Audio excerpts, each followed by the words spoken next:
Hello, Parkinson's Warriors. This is Tiger Woods. I am here to introduce my friends Tim and George of the ever popular All Star PD Sportscast. Today, we will be chipping away at Parkinson's disease to try and drive it off the map. So I sit back and enjoy. Tim's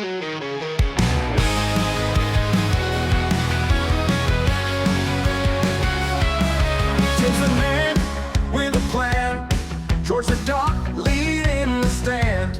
Parkinson's won't hold us back, raising awareness through every track. All-Star P Sportscast on the rise, shouting loud, reaching the skies. Can't stop, won't stop, our game is strong, fighting Parkinson's all day long. Welcome everyone back. It's been a little while, although we meet monthly. I feel like time goes so slowly and we need more of these shows because it's such an important mission we're all on together. But again, welcome back to a new episode of All-Star PD Sportscast. I'm your one of the co-hosts, Sharon's son George, Dr. George Ackerman, along with me, my brother here in advocacy, Tim Lockhart, and also known throughout the world at my PD party. So please also support him and all he does. He's a Parkinson's warrior. Unfortunately, I lost my mother due to Parkinson, but we continue to fight in her memory, and everybody's out there. Today's guests so very, very important. Again, today in this show, we talk about the world of sports and slowing the progression of Parkinson's. And today, as you notice, because of Tim's incredible expertise, we're live at the golf field, and we have no one better than my literal family member, Michael here, Michael Whalen, a legend in golf, and he'll get more into it, but we all want to dedicate today to his beautiful wife and incredible Rebecca, who is battling Parkinson's. And of course, Michael is also battling cancer, but he's going to, they're both going to fight, beat this because he's a warrior. And you can also follow him on X, but we're going to talk about all that as I hand the show over to my best brother here in the fight to find a cure. And until then, to keep awareness going. We need everyone out there to share this, to support Tim and Michael and all they do. And thanks again, Tim. Welcome back. It's great to see you. My brother, how are you? What's shaking, PD Warriors? I'm so excited about this show today. I got to tell you, when I did a little bit of a deep dive into Mr. Whalen's brief history, or extensive history, I should say, it made my head explode. This man has done so much, and his story is truly amazing. And I think people need to know. And I know we're not going to have time for all of that today because we're trying to focus on golf and Parkinson's, but people need to realize that this man has done a lot and seen a lot. And I'm so excited for today. I cannot wait to dive deep into this conversation with him. Well, I'm glad I now have a PR agent that I can take around me in the world now. So thank you very much for that fabulous introduction. Thank you, sir. And listen, I got to ask you before we do a little bit of a dive into the PD world. And I say this because my son just graduated college and he's an aspiring photographer, wants to get into producing, loves sports. I cannot wait to discuss your story with him. You got to tell me, how does somebody go from possibly going down the medical route to waking up one day and realizing that they had a lot to offer in production? You were a true artist. That's amazing. What light went off? Well, it really wasn't the light. It was something that I always wanted to do, but never knew the opportunities that existed out there. I went to St. Mary's College, the Galloping Gales in Moraga. I was very blessed to go on a baseball scholarship. Otherwise, I would not have been able to go to college. I grew up in kind of a very low income family, so that would not have been possible. But my father was always involved in medicine. My dad worked with the Pittsburgh Pirates back in '60 when they won the World Series with the only walk-off home run ever in Game 7. And you were a bat boy, weren't you? Yep, I was the guy who stuck next to my dad, a little tiny guy. And my dad then, my parents divorced, and my dad went from the Pittsburgh Pirates to becoming a part of those great New York Knicks teams back in the '60s with Willis Reed and Walt Frazier and Dick Barnett and Bill Bradley, when the Madison Square Garden just rocked with electricity. how did I get involved? Way back then, I was going to go to NYU. I was going to go into orthopedics at the time. Medicine, anatomy, physiology were things that just came very easy for me. So I didn't really realize what other choices that I had, but it just happened very quickly. At the time, I had a date. We went to a cast party for a soap opera called All My Children at the time, and it was the first time that I actually got to go and see how television shows are put together. So when I was sitting in the control room and watching the producers, the directors, all of the people that go into putting shows together, the the analogy of it was exactly like a sports team that everybody had to work together and had controlled chaos to have it done.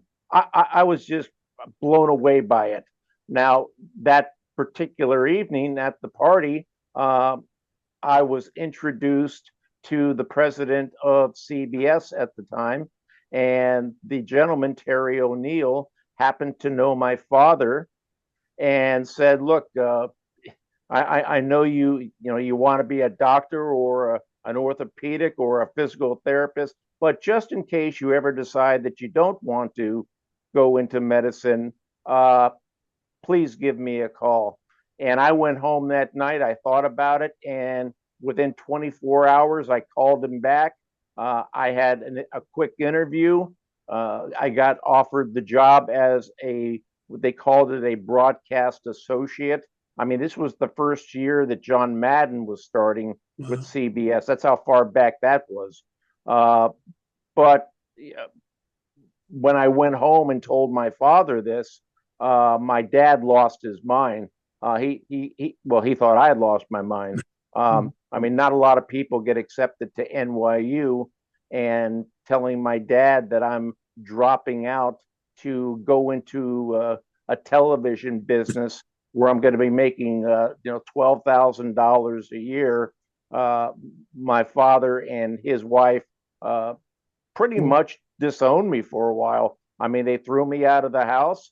I had a few dollars. I lived in the basement of a YMCA for a few months, and luckily, a friend of mine who from Hawaii moved back to Hoboken, New Jersey, and he had an extra bedroom, and we were off to the races. So, I got into television probably not the way that most people do. I didn't know very much about it. I probably was a little bit immature at the time, looking back. I didn't last very long at CBS. They made a lot of changes. They let me go. It was first in, first out. And I just got very lucky that out of the blue, I got a call from HBO asking if I was available to do a 14-day production with marvelous Marvin Hagler, the middleweight fighter back then. And they signed me for 14 days, and it went on for 14 years. Well, and I'll tell you the reason. I know George is going to have some questions for you, obviously, as well. But I'm going to tell you why. The reason I somehow relate this to my Parkinson's is I have three boys myself, and when you get diagnosed, I don't know if it's me thinking about my own mortality or being living in it now and being practicing gratitude. I'm trying to teach my kids that while it's a necessary evil, money and having a job, I think it's more important to do what you love. Absolutely. And I think that you are a true example of that. I mean, I read stories about that. You feel you became an artist that, believe it or not, and I hope this is okay to say, through being the child of a divorce. That's how you became a storyteller. Did I read that wrong? 100% true. When I was a young kid, 8, 9, 10, 11, 12 years old, I had learning disabilities. I lisped. I had dyslexia. I had challenges reading. I was frightened every Friday when we got up to do our book reports. So because I couldn't read, I would make up the books. So I would get up in front of everybody, make up a name of a book, and I would sit there for 30 minutes, and off the top of my head, I would just like a rapper, freelance rapper going at it. And then one day, I was called into my teacher's office, and he said, Michael, these books don't exist. What's going on? And that was the first time that anybody took any interest in the issues that I was having. They had a speech therapist, and I got help. And when I got diagnosed with dyslexia, with reading problems, with ADHD, when I started to get the help, things started to change for me. So it was, you got to remember, a lot of people who are watching this, the 1960s and the 50s and the 70s, it was a whole different world back then. First of all, divorce was a scarlet letter. Families didn't divorce in the 60s.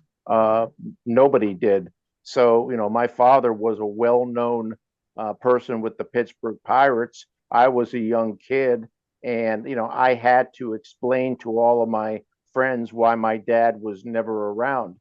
So yeah, I mean, I became a raconteur of stories to cover my shame and embarrassment back then.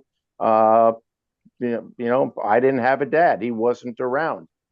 This famous person who everybody was admired, but you know, he didn't play a role in my life, and there was a lot of pain and suffering in the Whalen home back then, and it's very hard to share that. And even as I moved forward with CBS, with HBO, with the Golf Channel, with NBC, it's today when you talk about mental health issues, you're applauded and you're put on a pedestal, and how brave Michael Phelps or these athletes are for coming out of the closet. Well, hell, I came out of the closet back in the 50s and 60s, and people looked at me like I was crazy. My bipolar disorder and anxiety and these issues, it's kind of difficult when you get hired to build a billion-dollar company. The last thing I'm going to tell to Arnold Palmer is, oh, and by the way, I have severe bipolar disorder, so Lord knows what you're going to get. So most creative geniuses, and I don't know if that's the right word. If it isn't, I apologize for. But whether you're an artist or whether you're a musician or whether you're an actor, a lot of our strength and our great creative wherewithal comes from that pain that also lives inside of us as well. I walk a very fine line every single day between genius and madness, kind of like John Nash in A Beautiful Mind. Until I was helped and until they got me regulated with medications, I was on a very, very, very dark spiraling road downhill where I wasn't even sure if I wanted to live, and that's how dark mental health uh, is for most people. It's darkness, darkness invisible, and most of us, we isolate and we don't share, and we live our own lives, and it's something that's very, very challenging. So as time went on and I became got a position where I had a voice, I've now tried to use it to make sure that people don't feel alone. And it doesn't matter if it's Parkinson's, or if it's cancer, if it's ALS, if it's suicide prevention, if it's animal rescue. My job is to help those that just don't have the voice and don't know where to go. And I will shout at the top of my lungs until the day I die to make sure that everybody out there is heard. Thanks. I wanted to get right into some of the important areas, and also if everybody wants to look more in depth with Michael, you can also go to togetherforsharon.com, click podcasts, then Q&A with Sharon St. George, where I had the opportunity to sit down for a longer time together and learn more about Michael's journey. But also you can follow him, which is very important, and we speak every day on there. But and Michael J. Whalen on X, and also I'll share this in the notes with Tim. And really, what today is about is a lot that we really wanted to touch on, and that's possibly showing the progression of Parkinson through golf. Maybe you could touch a little bit about, your connection to Parkinson, and if I don't know how much experience you have with slowing the progression of Parkinson's in golf, but maybe you can also talk about how we can get some of those big time golf celebrities involved, because as we are well aware, Tim and I, and during this show, we're trying to get the word out there. I feel, and Tim probably would agree, that we need the world, not just people who have loved ones like our Michael and I, or people battling like Tim. We need everybody, even people who aren't aware. Until then, I feel we're further from a cure, but because of your work, Michael, and the people you've worked with, and also everyone out there, and we need Tiger Woods to come on the show next time. Yeah, we look at the end of the day, uh, we need to get more voices to advocate for a lot of different diseases that are out there, and it's strength in numbers. I wasn't that aware of how Parkinson's disease played a role in the golf world, but I've come to learn that almost everybody that we come across in our life is dealing with some issue.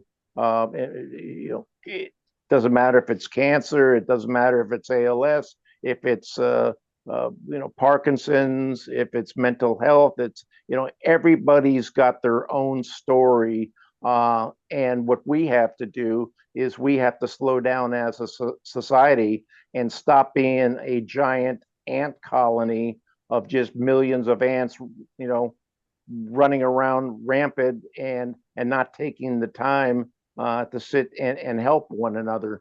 So, my goal is to use whatever voice I can, use whatever people I possibly can to help.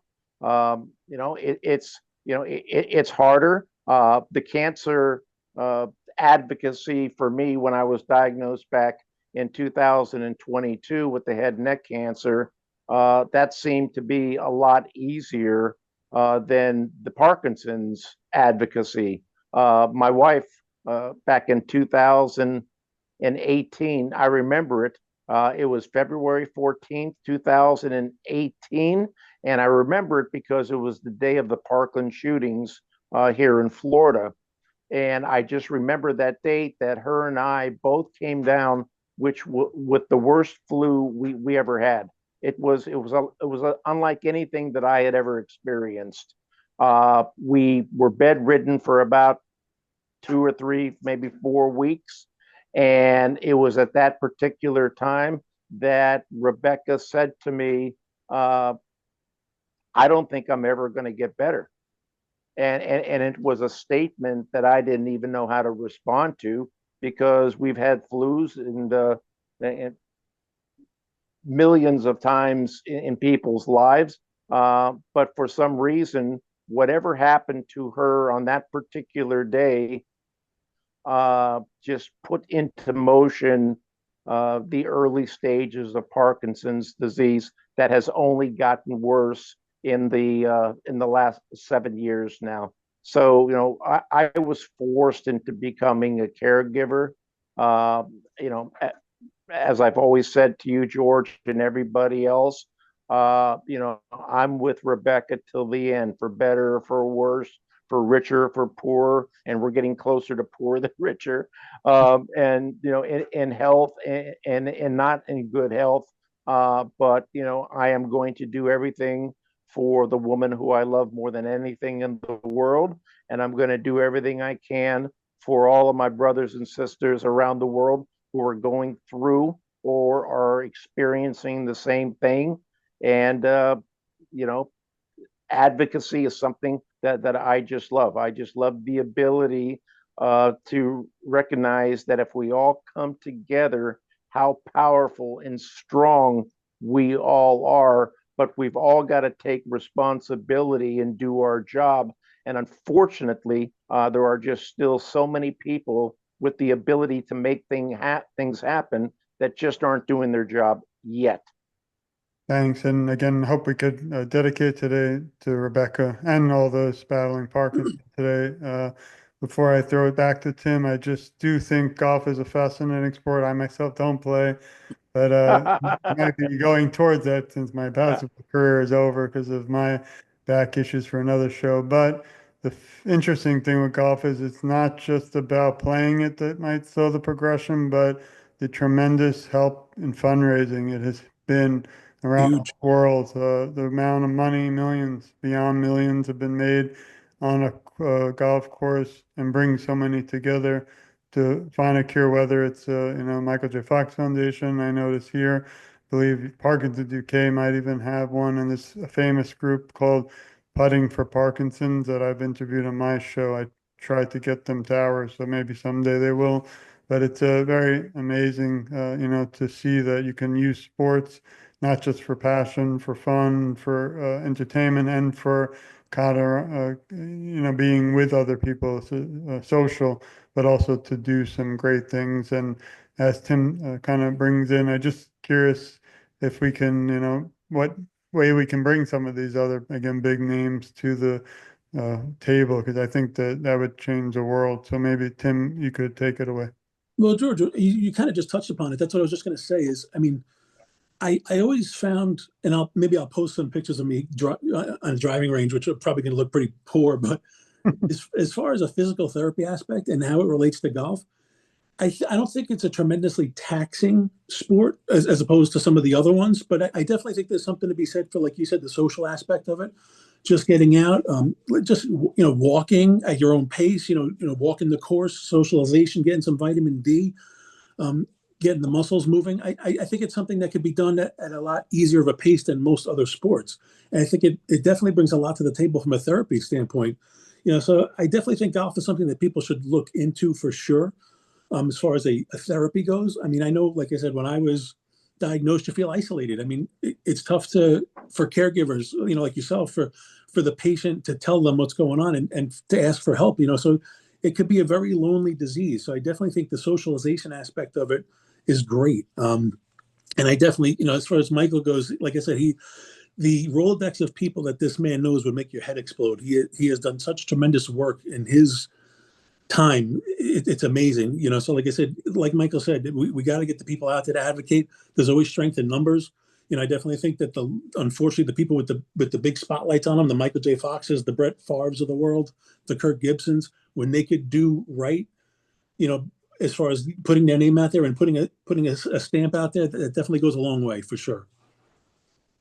I think you're absolutely right. I wrote an article today, an essay. I actually I write editorials that I send to the New York Times and to the Washington Post every day about the world that we're in. Today's essay that I wrote had to do with not that we just don't recognize tragedy until it knocks on our door. So, the unfortunate thing about whether it's golf or boxing or baseball, or it doesn't matter. The way that things get managed and things get done is, when these high-powered celebrities all of a sudden discover that somebody in their family, nuclear family, somebody who they love, is all of a sudden is struck down with an illness, and unfortunately, that's just the way it happens to go. Most of these athletes today are being bombarded by every single, cancer and ALS and diabetes foundation, and everybody wants Tiger Woods and LeBron James and Tom Brady and whoever it is. But yeah, yeah, and as you two guys know more than I do, nothing gets done until until it strikes home. Yeah. And then all of a sudden, like me, trying to do whatever I can for Rebecca, I'm absolutely, flabbergasted, the lack of support and help that's really out there. Uh, George writes some of these most beautiful things about Parkinson's, and you go online and five people respond to it, but the person on X who asks, "What do you want on your hot dog, mustard or ketchup?" That person gets 90,000 views on that. It's crazy. So we're just in a world that's a little backwards, where up is down and down is up and left is right. And I had somebody this week complaining that my essays are too long. I mean, that's the world that we live in right now, is that people don't read, people don't educate, people don't take time, too long, 8 minutes about cancer, or 8 minutes about mental health, or 8 minutes of, that's too long. So that, we just live in a very different time right now. But it doesn't mean that things can't get fixed. We just have to work twice as hard. And unfortunately, the ones that are going to step up to the plate are the ones that get the knock on the door, like I did in 2022. That you might not have very hard to live, when they found the squamous cell malignant carcinoma in my neck, and and you could either become a victim, or you can use it as a way to support others. I chose to support others, and I think sports is very interesting. It's I'm amazed that how athletes become very great advocacy people, because I think cancer and other diseases, when it happens to an athlete, we just have a little bit of that DNA, that we fight a little bit harder, because we've had to in our sports. We take on challenges against teams that are better than us. We fall behind in games, and we're the underdog, and we're behind 20 points at halftime, and what's being said by the coaches and the team to get us going. So I think that we just happen to have a DNA that we're used to being behind, counted out, and so if you count me out, I'm going to come back and work a little bit harder, and you might beat me, but you only beat me because I ran out of time. If there was another quarter, I would have won. So it's just a matter of doing everything that we possibly can. And sports icon and sports athletes are just really, really good at getting the message out there, once they get their stuff together and realize how they can make a difference. And that's the hard thing right now, is getting all of these men and women who can raise billions of dollars in one day if they wanted to, and make a lot of difference. I try to raise money for cancer trials, for mental health. It's tough. It's just a lot of stuff going on out there right now. All these people are being bombarded by so many people, but it's I'm never ever going to give up, and I am 100% guaranteed that I am stronger than any storm that's out there. As we kind of wrap up, we also are thinking of you and your fight with cancer, and we send love and support, and we want to care, obviously, for everything.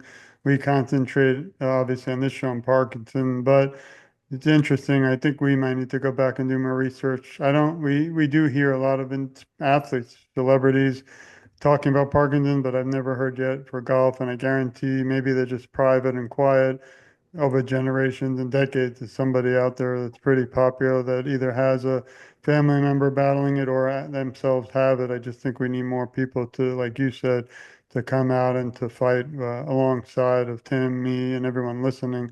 I brought my gear today, my golf balls. So I wanted to had Are, to, are those the ones that go straight?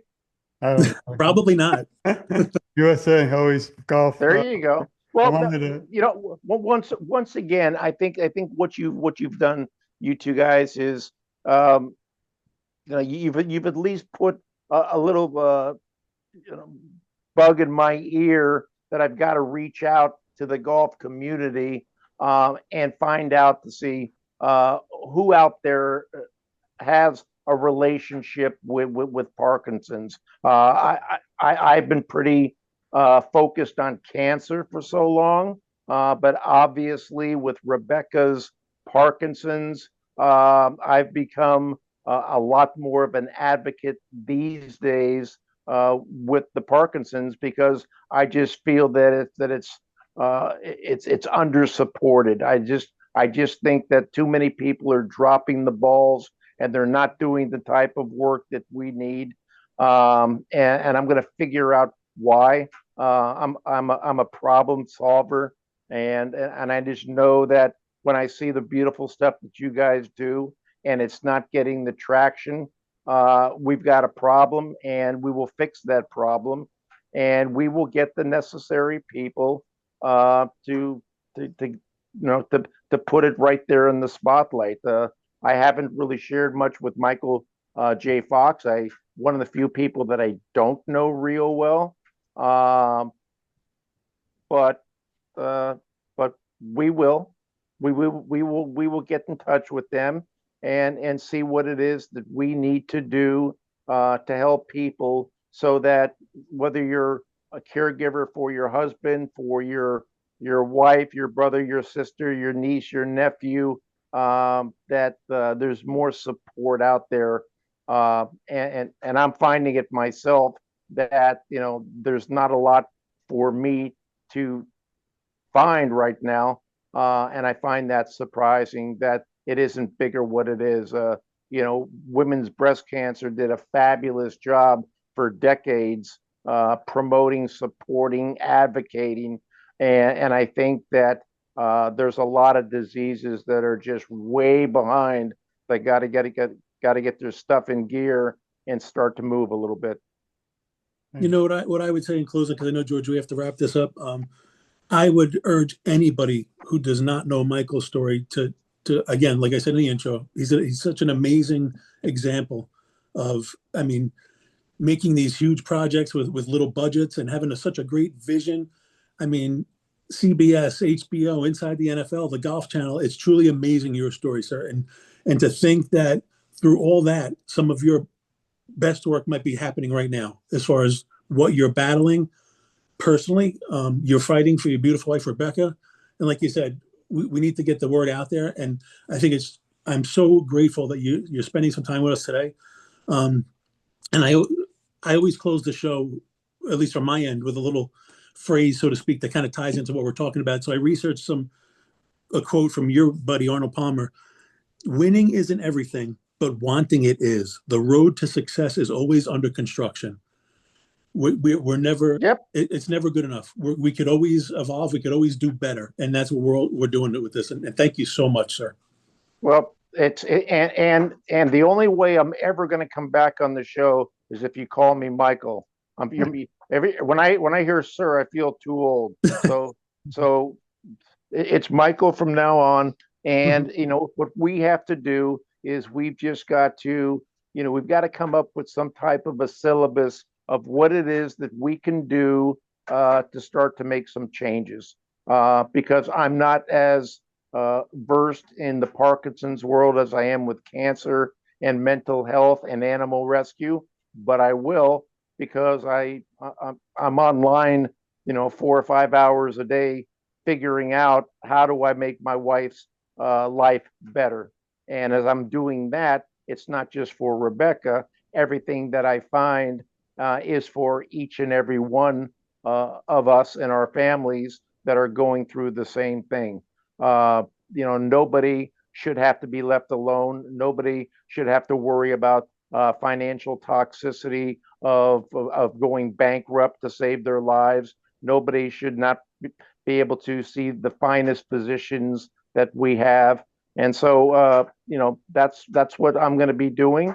And I guarantee you, a year from now, when we're having another conversation, it's going to look a lot different than it is today.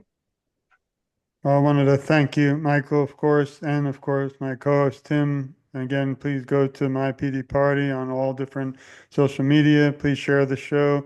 Please go to Michael J. Whalen at X. Again, we'll add that, but it's just an honor to be with both of you and all of our listeners today. You all make the show really travel around the world, but we don't want anything but a cure. However, until the cure is at everybody's doorsteps around the world, we still have to help those battling today, like Tim and Rebecca, and through awareness that sports, specifically golf, can really help slow the progression. Just incredible, and so many don't know it, and we need to get this out there. This is why I love the show, not because it's our show, but because we're actually talking about every sport in the world. Well, I joke with Tim, we'll probably be like 100 or more because there's so many sports by the time this finishes, but it's really inspiring to be with you as always, and Michael's and Tim, both my family, and I talk to Michael, probably tired of me. We talk every day, but it's Not at all. until I mean, until we have this is more a support for Rebecca, I'm not going to rest either. well, I view this as a privilege that that you've welcomed me into this club that I didn't ever want to be a part of. But having said that, you know, we're going to get stuff done. I mean, as I said, it's kind of the athletic DNA in me. I've been behind many times, whether it's golf or sports, and we're gonna get things starting to move. Now that I know a little bit more about the golf world, I do have a lot of contacts with the writers, and it's the writers who really know which of these athletes have issues. A lot of it is done off the record, but these writers are very close to all of these athletes, and so that first step is to reach out to some of the top golf writers on planet Earth and see what they know and what they're willing to do to make some changes. So we're seeing a lot in golf with mental health. We're seeing a lot with cancer support.